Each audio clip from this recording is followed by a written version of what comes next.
are now at Masada Airfield, when the Elbit test site, when we are testing these days the final test of the Hermes 900 Starliner. It is a Category 3 UAV, also called MALE, which is a medium altitude, long endurance UAV. The only one in the world that has the civil certification to fly in the civilian airspace. It means that it was certified by a civilian aviation authority to fly in a civilian airspace. It is the first UAV to receive this very tough certification.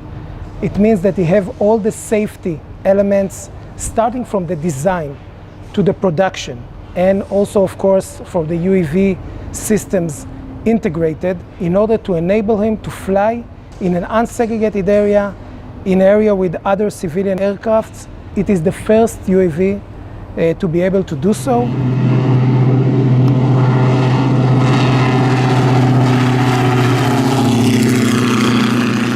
The drone that you are seeing behind me, the Starliner, part of it is produced already in Romania. There is facilities of Elbit in Romania, in Bacău and in Bucharest that are manufacturing electronic and mechanical parts for the UAV. We are using them for all of our UAVs that are manufactured and imported to all of our customers.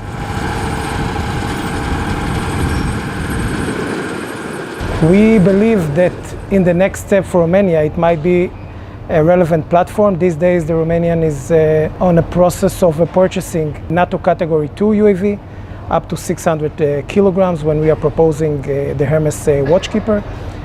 This is the higher level, which is more than 1.5 ton UAV.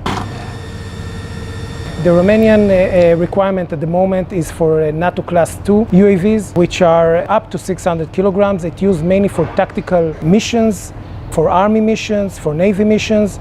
This UAV is Category 3, which means for more strategic and operational level of missions. And we believe that for the next step, it can be a very important development for the Romanian fleet.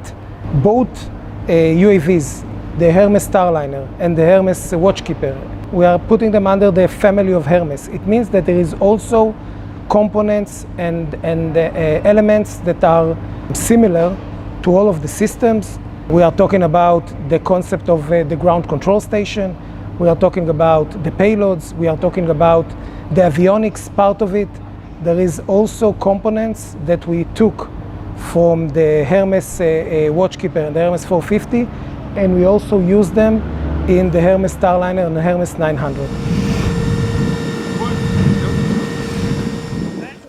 We are now preparing for flight. We call this stage a pre-flight stage that is testing all the relevant systems on the UAVs.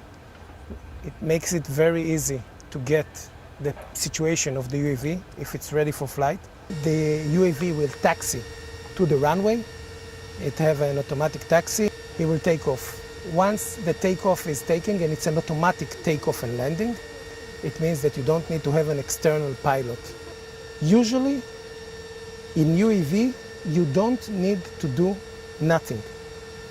Our agenda is to fly the UAV and be focused on the mission. He will focus on the mission, on the payloads that he is operating, on the area of interest, and the UAV will fly by himself. We are in the ground control station. Here are the operating consoles. Simultaneously, we can fly two UAVs. Let's say, for example, I want the UAV to turn right 25 degrees rolling. I'm just pressing here. And now the UAV, as you can see, turning right 25 degrees. Because we are very, very close to the antenna on the ground, there is reflection of the signal. This is why you can see the picture always scrambling. Now we're flying only in this area of Masada Airfield. And flying is very, very simple. If I want the UAV to fly to this area, I'm just pressing right key, active FTC. FTC means flight to coordinate. I'm pressing flight, and here you can see a small circle. The plane is flying, and I can sit here with my hands, and the UAV will do everything I'm telling. I will take control from here. This is the stick. The stick it's not meant for flying. Okay, flying, mouse and keyboard. When I will do right, camera will do right, left, left. If I want to look down on the ground, down on the ground. Now I want to show you how much I can zoom in. Okay, we can see him here. It will be the same. It's day, at night. Okay. Sometimes it is easy to forget that we are flying a UAV because it's a camera. But if I will go to the right side, I will be able to see the right wing. Okay. Here in the Dead Sea, we can see in the back the propeller, the UAV itself.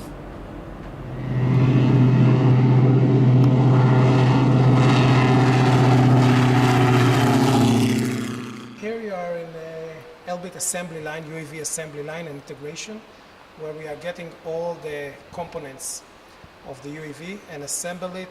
The Romanian requirement is also to produce the UAV and to assemble it on Romanian soil. So our intention is to build the same assembly line and integration line as you see here in Romania in order to enable us to build the Romanian systems. Another requirement is also to build the air vehicle parts in Romania. So we intend to build in Romanian companies the air vehicle parts, the fuselage, the wings, the tail. It will be produced in Romania. We are talking about composite material. We are dealing with the Roma Airways for the production of the air vehicle parts. We also have Aerostar for the assembly and integration, and we also have Elbit companies that already produce components of the UAV that you are seeing here. Harnesses, mechanical parts, and other elements that produced in Romania already. We of course will increase the amount of those components in order to meet the Romanian requirement. But we have companies in Bacău like AE Electronics and Met. We have Simultech in Mugarele. So we also have base companies that already proved their capability in Romania. And we, of course, during this plan, going to extend these capabilities in order to meet all the requirements and build it in Romania as requested.